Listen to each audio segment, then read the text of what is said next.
For this spectacular project, we're going to start with the tomato cage. Grab some green strand lights. First thing we got to do though is we got to get them secured to the top because that's where we're going to start. I'm going to put it on one of the risers first, right at the top. Once I pull it tight, I want to make sure that I go ahead and cut any excess off. And then here comes the project in the beginning. We want to start wrapping it around the top ring. Now this can be a little awkward at first because you got all these lights, but just keep them bunched up and wrap as you go. The one clue I can give you on this is do not go thin on the lights. Don't try to spread them out. I went ahead and got the longest strand I could get, and I'm just going to go all the way around, but I'm not going to pull them tight. I want as many lights around these rings as possible. And we'll go down. Once we get down there, we're going to go ahead and run it around that ring also, while also going up every single riser. As you can see on this zip tie though, I want to put it right in the corner there and hold it together. That way it won't get pulled tight and pull the zip tie up too far. Once we get all of this wrapped around, it's good to go, and we're going to take it outside. Now we're going to plug in our orange lights. I found a hedge that I got out in the front yard. What I need to do is take that tomato cage and I'm just going to put it right on the edge there. Look at that. That's going to be our stem. Next is to take those orange lights and zip tie them. This is where it's going to get plugged into the outlet or the extension cord. Take those orange lights and you're going to go up and down your hedge all the way around. Once we get it all on there and secure, it's going to look great. All we got to do is wait for night to come and light it up. Look at that. We got our little pumpkin out front, and it looks actually really good. Now, once it gets a little bit darker, watch this. That little stem just lights up. See why we don't want to go thin on the lights? We want it as bright as possible. Now, sometimes Halloween's spectacular and it's spooky, but this is a nice little pumpkin that I think Cinderella herself would be happy with. I hope you enjoyed this project as much as I did.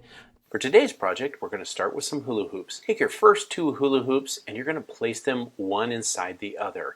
It's going to deform it a little bit, but that's all right. Take a zip tie, and you're going to use it to join the two tops of the hula hoops.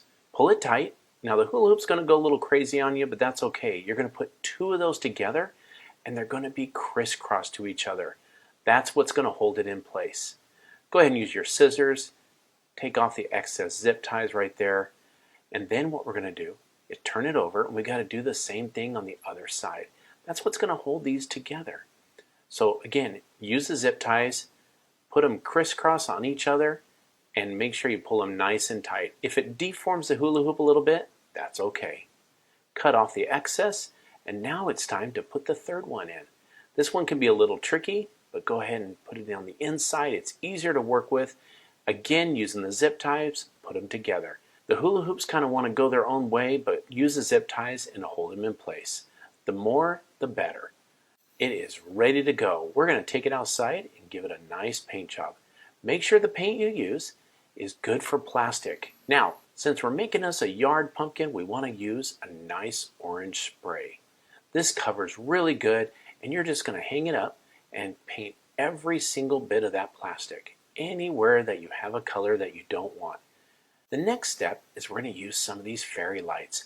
I went ahead and got the orange ones. They're really good, easy to get off Amazon. They come with a remote, and the great thing about them is they're 33 feet long. Plenty to cover all of your pumpkin, especially with this waterproof case for the batteries. Go ahead and zip tie the battery pack to the bottom. This way it'll have some weight on the bottom when you're holding it steady. Go ahead and take the fairy lights and start wrapping. Don't think that you're going to wrap too tight. Just put it on there. There's 33 feet of this, plenty to go. You're going to go up, down, and all around every one of the tubes. Once you go ahead and get to the end, just use a little bit of tape it off. Next, I got some 16 gauge wire. Use this, and we're going to make the stem. I pre-drilled some holes with a drill, poked it through. Make sure you have plenty of wire, and just wrap it around. It looks like a stem when you push it up there, and you're going to put two ends in. Pull it through, again, wrap it around the hula hoops. That's what's going to help hold it together. And then you're going to want to shape it. I just went ahead and did a simple stem. The last step was some small fairy lights. These are only about a couple of feet long. Zip tie the control to the bottom. And what you're going to do, again, is wrap it all over around the stem. Go up and down and make sure you cover everything. If you have a little bit too much at the end, you can go ahead and start going back again. It is going to look great. Just get it all wrapped around. It's time to take it outside. Use some wire or tent stake to hold your pumpkin down. And there we are. Once nightfall comes, use the remote, and there you go. Now I did an orange one and a white one. And the great thing about these lights is the lights can flash and do 8 different modes. And wow, what a scene from the street. It looks amazing. I hope you enjoyed this project. We sure did. And we can't wait to see you again on Home Talk.